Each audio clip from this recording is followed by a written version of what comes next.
వరలక్ష్మీ వ్రతకల్పం పాటించేటప్పుడు చారుమతి ఏ విధంగా పూజ చేయాలి అనేటటువంటి విషయాన్ని ఆమె యొక్క గుణముల చేత ప్రీతి పొందినటువంటి వరలక్ష్మీదేవి ఆమె యొక్క స్వప్నమనందు సాక్షాత్కరించి ఆ కల్పాన్నంతటినీ కూడా బోధ చేసినటువంటి విధం గురించి నేను ప్రస్తావన చేస్తున్నాను. ఎక్కడైతే ఆ కలశ స్థాపన చెయ్యాలని భావన చేశారో ఆ కలశ స్థాపన చేసేటటువంటి ప్రదేశాన్ని గోమయంతో శుద్ధి చేస్తారు. ఎందుచేత అంటే భూమి పవిత్రం కావాలి అంటే దానికి ఏకైక సాధనం ఏది అంటే ఒక్క గోమయంతో మాత్రమే శుద్ధి చేయగలుగుతాం. ప్రపంచంలో 84 లక్షల జీవరాశులున్నాయి అని వేదం చెప్తోంది. 84 లక్షల జీవరాశులలో అన్నిటి యొక్క మలమూత్రములు దుర్వాసనతో కూడుకుని ఉంటాయి. కానీ ఒక్క గోవు యొక్క మలం మాత్రం ఎప్పుడూ సువాసనతో కూడుకుని ఉంటుంది. పైగా మనకి ఏదైనా మహోత్కృష్టమైనటువంటి కార్యం చేసేటప్పుడు మనం పంచగవ్య ప్రాసనము అని చేస్తాం. పంచగవ్య ప్రాసనము అంటే ఆవు నుంచి స్రవించేటటువంటి 5 పదార్థములు. ఆవు పాలు తోడు పెట్టినప్పుడు వచ్చేటటువంటి పెరుగు, ఆ పెరుగు నుండి వచ్చినటువంటి నెయ్యి, గోవు యొక్క మూత్రము, గోవు యొక్క గోమయము అంటే గోవు యొక్క పేడ, ఈ 5టిని కలిపి సమంత్రకంగా నాలుక మీద ఉంచుతారు. అది మింగినంత మాత్రం చేత పాపములు అనబడేటటువంటి ఇంధనమునకు అగ్నిహోత్రంలా పనిచేసి లోపల ఉన్నటువంటి సమస్త పాపరాశి ధ్వంసం అవుతుంది అని. ఆ పాపరాశి ధ్వంసమైనటువంటి కారణం చేత ఉత్తమమైనటువంటి కర్మ చెయ్యడానికి కావలసినటువంటి అధికారాన్ని యజమాని పొందుతాడు. ఆవు నుండి స్రవించేటటువంటి పదార్థాలకి అంత శక్తి ఉంది. గోవుని పశువుగా భావన చెయ్యరు. గోవు సాక్షాత్ పరదేవతా స్వరూపం. అటువంటి పరదేవతా స్వరూపమైనటువంటి ఆ గోవు నుండి స్రవించేటటువంటి అన్ని పదార్థములు పరమ పవిత్రములే. ఆ గోమయంతో మొట్టమొదట ఎక్కడ కలశ స్థాపన చెయ్యాలనుకుంటున్నారో అక్కడ అలకాలి. అలా అలికితే తప్ప ఆ ప్రాంతమునందు ఎక్కడ కలశ స్థాపన చెయ్యాలని సంకల్పం చేశారో అక్కడ అసలు ఆ కలశలోకి దేవతాశక్తి ఆవాహన అయ్యేటటువంటి అవకాశం ఉండదు. అందుకని గోమయంతో భూశుద్ధి చేసి దాని మీద నూతన వస్త్రాన్ని పరుస్తారు. మనకి వేదంలో వస్త్రం గురించి చాలా విశేషంగా మాట్లాడతారు. అంచు లేనటువంటి బట్ట కట్టకూడదు, అంచు ఉన్నటువంటి బట్ట మాత్రమే కట్టుకోవాలి. ఎప్పుడైనా స్నానం చేసిన తరువాత అయినా సరే ఒంటి నుంచి స్నానం చేసిన బట్టని కిందకి విడిచిపెట్టినప్పుడు దాన్ని కాలుతో పైకెత్తడం కానీ, విడిచిపెట్టిన బట్ట అయినా సరే దాన్ని పాదంతో తన్నడం కానీ చెయ్యకూడదు. ఎందుచేతనంటే దేవతలందరూ కూడా వస్త్రాన్ని ఆవహించి ఉంటారు. వేదంలో ఈ వస్త్రము యొక్క నిర్మాణ విధానము, ఆ వస్త్రమును దేవతలు ఎలా ఆవహించి ఉంటారు అన్న మాట గురించి మాట్లాడతారు. అందుకే వస్త్రానికి అంత ప్రత్యేకత. అంచు ఉన్నటువంటి బట్ట ఎవరికైనా ఇస్తే వారు 10 కాలాలు బ్రతికుండాలి అని కోరుకున్నట్టు, అలాగే ఎవరు ఇచ్చాడో ఆయన కూడా 10 కాలాలు బ్రతికుండాలి అని సంకల్పం జరిగినట్లు. అందుకే వస్త్రం ఇచ్చేటప్పుడు, బట్టలు పెట్టేటప్పుడు సాధారణంగా అంచు లేనటువంటి బట్టలు పెట్టరు, అంచు ఉన్న బట్ట ఇస్తారు. అంచు ఉన్న బట్ట అంటే పంచెల చాపు. వస్త్రద్వయం, ఎప్పుడూ కూడా ఒక్క వస్త్రాన్ని ఇవ్వకూడదు, 2 బట్టలు ఇవ్వాలి. అసలు యథాశాస్త్రంగా మాట్లాడాలి అంటే ఇంటికి వచ్చినటువంటి ఒక సువాసినికి ఇచ్చేటప్పుడు కూడా 2 రవికల బట్టలు ఇవ్వాలి, కానీ ఒక బట్ట లేదు శాస్త్రంలో. వస్త్రద్వయం, 2 వస్త్రములను ఇస్తారు. కాబట్టి ఆ వస్త్రం ఇచ్చేటప్పుడు పురుషుడైతే ఎడం భుజం మీద ఉత్తరీయం ఉండాలి. ఉత్తరీయం లేకుండా ఇవ్వకూడదు, ఉత్తరీయం లేకుండా పుచ్చుకోకూడదు. ఉత్తరీయానికి అంత ప్రశస్తి ఉంది. అందుకే ఆ వస్త్రాన్ని, నూతన వస్త్రాన్ని తీసుకొచ్చి భూమి మీద పరుస్తారు. ఆ పరిచినప్పుడు అది అంచు కలిగినటువంటి బట్ట అయి ఉండాలి. అందుకే కొత్త తువ్వాలు అని రాస్తూ ఉంటారు ఆ పూజ చేయించేటప్పుడు. ఆ కొత్త తువ్వాలు తీసుకొచ్చి భూమి మీద వేసి దాని మీద తండుల రాశిని పోస్తారు. తండుల రాశి అంటే ఓషధీ రాశి. దానికి ఒక శక్తి ఉంటుంది. అది భగవంతుని యొక్క కిరణ స్పర్శ చేత, అంటే చంద్రకిరణ స్పర్శ చేత, సూర్యకిరణ స్పర్శ చేత అది ఓషధీతత్వాన్ని నింపుకుంటుంది. అటువంటి తండుల రాశిని అంటే బియ్యాన్ని పోసి దాని మీద కలశాన్ని స్థాపన చేస్తారు. మీరు ఎప్పుడూ ఒక విషయం జ్ఞాపకం పెట్టుకోవాలి. విశేషమైనటువంటి ఫలితములను ఇవ్వగలిగినటువంటి వ్రతం యొక్క కల్పాన్ని నిర్దేశం చేసేటప్పుడు నువ్వు ఖచ్చితంగా ఇంత ద్రవ్యాన్ని వినియోగిస్తేనే ఈ వ్రతాన్ని చెయ్యగలవు, లేకపోతే నువ్వు ఈ వ్రతాన్ని చెయ్యలేవని నిరుత్సాహపరిచేటట్టుగా ఎప్పుడూ కల్పం ఉండదు.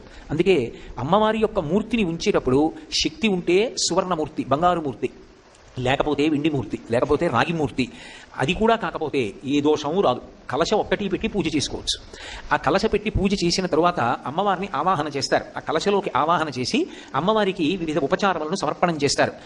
ధ్యాయామి అంటే నువ్వు ఇలా ఉంటావు అని నేను ధ్యానం చేస్తున్నాను అని దాని అర్థం. అమ్మవారు అసలు ఎలా కూర్చునుందని చెప్తున్నారు అన్నదాన్ని మీరు చాలా జాగ్రత్తగా ధ్యానం చెయ్యాలి. ఆవిడేదో పద్మాసని, పద్మకరి, ఆవిడ ఒక పెద్ద తెల్లటి పద్మంలో కూర్చుని ఒక కాలు చాపడమో 2 కాళ్ళు చాపడమో చేసి కూర్చుందని భావన చేసి పూజ ప్రారంభం చేసిన తరువాత ఇక లౌకిక సంభాషణ చెయ్యకూడదు. వ్రతభంగంబు అంటారు. వ్రతం చేస్తాను అని నీళ్లు ముట్టుకుంటారు. అంటే ఎప్పుడైనా ఒక కార్యక్రమాన్ని ప్రారంభం చేసేటప్పుడు, భగవత్ కార్యాన్ని మొదలుపెట్టేటప్పుడు మొట్టమొదట పూజ చేస్తున్నాను అని నీళ్లు ముట్టుకుంటారు. ఆ వ్రతం ప్రారంభం చేస్తున్నాను అని గుర్తు. దానికి ముందు దేశకాల సంకీర్తనం ఉంటుంది. నేను ఫలానా ప్రదేశంలో ఉన్నాను, ఏదో శ్రీశైలస్య వాయవ్య దిగ్భాగే అంటారులా ఉంది మీరైతే.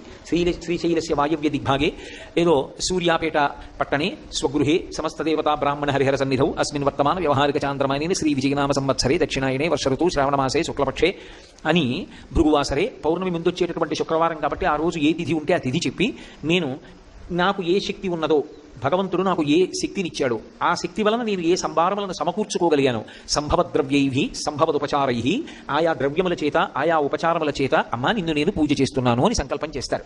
ఈ సంకల్పం చేసే ముందు వరలక్ష్మీ వ్రతంలో ఒక ప్రధానమైనటువంటి నియమం ఉంటుంది. నన్ను మీరు సహృదయంతో అర్థం చేసుకోవలసి ఉంటుంది. ఒక శాస్త్రాన్ని మాట్లాడేటప్పుడు అందరికన్నా గొప్పవాడు ఎవరు అంటే భర్త. సీతమ్మ తల్లి రామాయణంలో ఒక మాట అంటుంది, దీనోవా రాజ్యహీనోవా యోమీ భర్త సమీ గురు తం నిత్యమనురక్తాస్మి యథారూపాం సువర్చల అంటుంది. భర్త దీనుడు కానివ్వండి, రాజ్యహీనుడు కానివ్వండి, యోమే భర్త సమీ గురువు. గురువు అంటే గురువు అని కాదు దాని అర్థం, గురువు అంటే బరువు అని. విశిష్టమైనటువంటి వ్యక్తి, దైవం ఆయన. అటువంటి ఆయన యొక్క అనుమతిని తీసుకుని పీట మీద కూర్చోవాలి. ఎందుకంటే సాధారణంగా పెళ్ళైన తరువాత దంపతులుగా కూర్చుని చేస్తారు. ఆడవారు ఒక్కరూ కూర్చుని వ్రతం చేస్తున్నారు అంటే అలా కూర్చునే ముందు దానికి భర్త యొక్క అనుమతి ఉండాలి. ఆయనే కదండి అన్నీ తీసుకొచ్చారు, ఆయనే కదా వరలక్ష్మీ వ్రతం చేయించుకోమన్నారు, మళ్ళీ ఆయనకి నమస్కారం చేసి కూర్చోవడం ఏమిటండి అని అనుకోకూడదు. భర్తకి నమస్కారం చేసి భర్త చేత అక్షతలు వేయించుకుని కూర్చోవాలి. స్కాంద పురాణంలో దీనికి సంబంధించి ఒక విశేషాన్ని వివరించేటటువంటి ఒక ఉపాఖ్యానం ఉంది. ఒక మహారాజుకి 2 భార్యలు ఉండేవారు, పెద్ద భార్య చిన్న భార్య. ఇందులో ఇద్దరూ కూడా భక్తి తత్పరత కలిగినటువంటి వాళ్ళు, ఎప్పుడు భగవత్ సంబంధమైనటువంటి వ్రతములు చేస్తూ ఉండేవారు. పెద్ద భార్య ఏ వ్రతం చేసినా సరే ఆ వ్రతం చెయ్యడానికి పూర్వమే భర్తగారి పాదములకు నమస్కరించి ఆయన అనుమతిని పొంది అక్షతలు వేయించుకుని పీటల మీద కూర్చునేది. రెండవ ఆమె భర్తగారు చెప్తేనే కదా చేస్తున్నాం కాబట్టి ఆయనకి నమస్కరించకుండా కూర్చొని వ్రతం చేసేది. ఒకానొక సమయంలో హఠాత్తుగా ముగ్గురు ఏకకాలంలోనే శరీరం విడిచిపెట్టారు. ఒక ప్రత్యేక పరిస్థితిలో విడిచిపెడితే స్వర్గలోకం నుంచి వచ్చినటువంటి విమానం పెద్ద భార్యని మహారాజుని ఎక్కించుకుని వెళ్ళిపోతుంది, చిన్న భార్యని నరకానికి తీసుకెళ్తున్నారు. ఆవిడ గోలు పెడుతూ ఆవిడంది, ఆవిడ ఎన్ని నోములు నోచిందో ఎన్ని వ్రతాలు చేసిందో అన్నీ నేను చేశాను, నేను ఎందుకు నరకానికి తీసుకెళ్తున్నారని అడిగింది. నువ్వు చేసినటువంటి వ్రతములకు పూర్వము అసలు పూర్వాంగంగా భర్తకి నమస్కారం లేదు, ఆ భర్త యొక్క అనుమతి లేదు, ఆయన చేత అక్షతలు వేయించుకోలేదు, వేయించుకుని పీటల మీద కూర్చోలేదు. అందుకే ఆ వ్రతం చేసినా చేయబడని వ్రతమే అవుతుంది. భర్త యొక్క అనుమతి అంత అవసరం. అలా ఉంటుందా అని మీరు అనుకోకండి. నేను నెలకి ఏదో కొన్ని వేల రూపాయలు నాకు జీతంగా ఇచ్చేటటువంటి ఉద్యోగం చేస్తున్నటువంటి కారణం చేత ప్రతిరోజు ఇన్ని గంటల నుండి ఇన్ని గంటల వరకు పని ఉందా లేదాతో సంబంధం లేదు, నేను అక్కడ కూర్చుంటాను అని ఒప్పందం. 10 నుంచి 5:30 వరకు అక్కడ కూర్చోవాలి. అందులో ఏమీ పని లేదు. కానీ ఏమీ పని లేదు కదండి నేను బయటికి వెళ్ళిపోతున్నానంటే కుదరదు. పని లేకపోయినా బయటికి వెళ్లే ముందు పై అధికారి అనుమతి తీసుకునే వెళ్ళాలి. ఎందుకంటే ఏమీ పని లేదు కదా అందుకు బయటికి వెళ్ళానండి అంటే ఒప్పుకోరు, అనుమతి తీసుకుని పైకి వెళ్ళాలి. సెలవు పుచ్చుకోవాలి అంటే ముందు వారు మంజూరు చేసిన తరువాతే నేను వెళ్ళాలి. నెలకి కొన్ని వేల రూపాయల జీతం ఇచ్చేటటువంటి కార్యాలయానికే నా మీద అన్ని అధికారాలుంటే పరమేశ్వరుడు నిర్మాణం చేసినటువంటి వ్యవస్థలో పరమేశ్వర స్వరూపుడైనటువంటి భర్త యొక్క అనుమతి లేకుండా చేసిన వ్రతానికి ఫలితం వస్తుందని తీర్మానం చేస్తే అది వైదికం ఎలా అవుతుంది? కాబట్టి ఎవరికి ఇవ్వవలసినటువంటి గౌరవం, ఎవరికి ఇవ్వవలసినటువంటి స్థానం వారికి ఇచ్చిన నాడే గౌరవం అన్నది ఉంటుంది. ఆవిడ వరలక్ష్మి, ఆవిడ ఏం చేస్తుంటుంది? ఆవిడ గురించి అసలు ప్రార్థన చేస్తే ఏం చెప్తాం పీఠికలో? నిత్యానపాయనీం నిరవద్యాం దేవదేవ దివ్యమహిషీం అఖిల జగన్మాతరం అస్మన్మాతరం అశరణ్య శరణ్యాం అనన్య శరణ శరణమహం ప్రపద్యే అని చెప్తాం. ఆవిడికి నిత్యానపాయని అని పేరు. నిత్యానపాయని అంటే ఆమె భర్తని విడిచిపెట్టి ఉండదు. భర్తగారు ఎప్పుడైనా ధర్మ సంరక్షణార్థం భూలోకంలో అవతార స్వీకారం చేస్తే ఆవిడ కూడా అవతార స్వీకారం చేసి వచ్చేస్తుంది. అందుకే పోతన గారు భాగవతం చేస్తూ అనఘ ఆదిలక్ష్మి అయిన రుక్మిణి తోడ క్రీడ సల్పుచున్న కృష్ణు చూచి పట్టణంబులోని ప్రజలుల్లసిల్లిరి ప్రీతిలగుచు ముక్త భీతులగుచు అంటారు. విష్ణు భగవానుడు కృష్ణ పరమాత్మగా వస్తే ఆదిలక్ష్మి రుక్మిణీదేవిగా వచ్చేసింది. శ్రీరమ సీతగాగ నిజ సేవక బృందము వీర వైష్ణవాచార జనంబుగాగ విరజానది గౌతమిగాగ వికుంఠమున్నారయ భద్రశైల శిఖరగ్రముగాగ వసించు చేతనోద్ధారకుడైన విష్ణుడవు దశరథి కరుణాపయోనిధి అంటాడు గోపరాజు గారి దశరథి శతకంలో. శ్రీరమ సీతగాగ ఆ విష్ణు భగవానుడే రామచంద్రమూర్తిగా అవతార స్వీకారం చేస్తే ఆయన యొక్క శక్తి స్వరూపిణి అయినటువంటి ఆదిలక్ష్మి సీతామహాదేవిగా ఈ భూమండలం మీద అవతరించింది. ఆయన ఎప్పుడెప్పుడు అవతార స్వీకారం చేస్తే ఆవిడ అప్పుడప్పుడు అవతార స్వీకారం చేస్తుంది. ఆవిడ ఏం చేస్తూ ఉంటుంది భర్త దగ్గర అంటే ఆవిడ ఎప్పుడూ చేసేది ఏది అంటే భర్త పాద సంవాహనం చేస్తూ ఉంటుంది, భర్త యొక్క పాదములు పడుతూ ఉంటుంది. అందుకే మనకి భాగవతంలో 9 విధ భక్తులు అని ఉన్నాయి. శ్రవణం కీర్తనం విష్ణో స్మరణం పాదసేవనం అర్చనం వందనం దాస్యం సఖ్యం ఆత్మనివేదనం అని 9 రకాల భక్తులు. అంటే ఏ మార్గం ఒక్క మార్గాన్ని పట్టుకున్నా పరమేశ్వరుణ్ణి చేరుతారు. 9 మార్గాల్లోనూ వెళ్ళవలసిన అవసరం ఉండదు. ఇందులో ఒక్కొక్క మార్గాన్ని పట్టుకుని ఒక్కొక్కడు పరమేశ్వరుణ్ణి చేరిపోయాడు. శ్రవణం వినడం, పరీక్షిన్ మహారాజు గారు భాగవతాన్ని శ్రద్ధగా విన్నందుకు గాను పరమేశ్వరుణ్ణి చేరిపోయాడు. కీర్తనం, పరవశించి భగవత్కథ చెప్పినందుకు శుకమహర్షి భగవంతుణ్ణి చేరిపోయారు. శ్రవణం కీర్తనం విష్ణో స్మరణం, ఎప్పుడూ భగవంతుణ్ణి తలుచుకోవడం ప్రహ్లాదుడు. ఏది చేస్తున్నా భగవంతుణ్ణి తలుచుకుని భగవంతుణ్ణి చేరిపోయాడు. కాబట్టి శ్రవణం కీర్తనం విష్ణో స్మరణం పాదసేవనం, ఎప్పుడూ భగవంతుడి కాళ్ళొత్తడం అంటే లక్ష్మీదేవి. అర్చనం పుదుమహారాజు, వందనం అక్రూరుడు, దాస్యం హనుమ, సఖ్యం అర్జునుడు, ఆత్మనివేదనం బలిచక్రవర్తి. 9 భక్తులకి 9 మంది ఉదాహరణలు. అందులో లక్ష్మీదేవి ఎప్పుడు చూడండి ఆదిశేషుడి మీద శ్రీ మహావిష్ణువు పడుకుని ఉంటారు. ఆవిడ ఎక్కడ ఉంటుంది? పక్కన పడుకుని కనపడదు, ఆయన పాదములు ఎత్తుతూ కనపడుతుంది. ఆఖరికి మనం వెంకటేశ్వర స్వామి వారి సుప్రభాతం చెప్పినా కూడా ప్రపత్తి అని చెప్తాం. సుప్రభాతం అయిపోయాక ప్రపత్తిలో ఒక మాట అంటాం, లక్ష్మీ మహీత ధనురూప నిజానుభావ నీలాది దివ్య మహిషీకర పల్లవానాం ఆరుణ్య సంగ్రహణ సక్కిల సాంద్ర రాగౌ శ్రీ వెంకటేశ చరణౌ శరణం ప్రపద్యే అంటాం. స్వామి నీ యొక్క కాళ్ళు నల్లగా నీలమేఘశ్యాముడు కనుక మబ్బు పట్టి నీరు పట్టిన మబ్బులో ఉంటాయి. నీ పాదములు అలా చాపి ఉంటే నా తల్లి లక్ష్మీదేవి నీ పాదములు ఎత్తుతూ ఉంటుంది. అప్పుడు ఆవిడ 2 చేతులతో ఒత్తడం ఇష్టం లేక నీ 2 కాళ్ళు ఒత్తడం కోసమని ఆ తల్లే నీలాది దివ్య మహిషీకర పల్లవానాం, ఆమెయే నీలాదేవి, ఆమెయే భూదేవి, ఆమె శ్రీదేవిగా మారిపోయి ఆయన పాదములు ఒత్తుతూ ఉంటుంది. ఒత్తుతున్నప్పుడు అసలే కోమలంగా ఎర్ర తామర పూలలా ఉంటాయేమో, స్వామి పాదములను ఇలా ఒత్తుతున్నప్పుడు గట్టిగా నొక్కబడినటువంటి ఆ వేళ్ల మధ్యలోంచి ఎర్రటి కాంతులు పైకొచ్చి నల్లటి మబ్బులా ఉన్న స్వామి పాదముల మీద పడుతుంటే నీలతోజద మధ్యస్థ విద్యుల్లేకే భువాస్వర అన్నట్టు నల్లటి మబ్బు మీద సౌదామిని ఒక మెరుపుతీగ వస్తే ఎలా ఉంటుందో అప్పుడు ఆ పాదములు అలా ఉంటాయి. శ్రీ వెంకటేశ చరణౌ శరణం ప్రపద్యే, అటువంటి నీ శ్రీచరణములను నేను శరణు చేస్తున్నాను అంటారు. అంటే శ్రీ మహావిష్ణువు ఎప్పుడూ లక్ష్మీదేవిని నా కాళ్ళ దగ్గర కూర్చుని కాళ్ళు ఒత్తుతుండు అంటాడు అనుకుంటున్నారా మీరు? కాదు, ఆయన ఎప్పుడూ ఆ మాట చెప్పడు. పాదములను ఒత్తుట అన్న మాటకు అర్థం ఏమిటంటే భర్త యొక్క పాద సేవ చేసి భర్తను అనుగమించుట. ఆయన వినా ఇంకొకటి లేదు, ఆయన కీర్తి కన్నా నాకు జీవితంలో ఇంకొకటి అక్కర్లేదు. ఆయన సంతోషము నా సంతోషము, నాకు సంతోషమయ్యేది ఆయనకు ఒకవేళ అపఖ్యాతి కారణమైతే నాకు అక్కర్లేదు. అది ఆడదానిలో ఉండేటటువంటి గొప్పతనం. ఇది మగవాడికి లేదు. అందుకే మగపిల్లవాడు పుడితే వాడు ఒక వంశాన్నే తరింపచేస్తాడు. వాడు మహాభక్తుడు ధర్మాత్ముడైతే ఏ వంశంలో పుట్టాడో ఆ వంశం తరిస్తుంది. కానీ ధర్మాత్మురాలైనటువంటి ఆడపిల్ల పుడితే 2 వంశాలు తరిస్తాయి. ఏ ఇంట పుట్టిందో ఆ పుట్టినింటి వంశం తరిస్తుంది, ఏ ఇల్లు మెట్టిందో ఆ వంశం తరిస్తుంది. ఒక్క సీతమ్మ తల్లి పుట్టినందుకు ఇక్ష్వాకు వంశం విదేహ వంశం కూడా తరించాయి. ఎప్పుడూ భర్త యొక్క కీర్తి గురించి ఆలోచిస్తుంది. అలాగే భగవంతుడి గురించి భక్తుడు ఆలోచిస్తాడు. అందుకే భక్తిని నిర్వచనం చేస్తూ శంకరాచార్యుల వారి శివానంద లహరిలో అంకోలం నిజ బీజ సంతటరయస్కాంతోఫలం సూచిక సాధ్వీ నైజ విభం లతాక్షితిరుహం సింధు సరిద్వల్లభం ప్రాప్నోతీహ యథా తథా పశుపతే పాదారవిందద్వయం చేతో వృత్తి రూపేత్య తిష్టతి సదా సా భక్తిరిత్యుచ్యతే అంటారు. సాధ్వీ నైజ విభం, సాధ్వీ పతివ్రత అయినటువంటి స్త్రీ ఎప్పుడూ భర్త యొక్క సౌఖ్యము గురించి కీర్తి గురించి ఆలోచించినట్లు.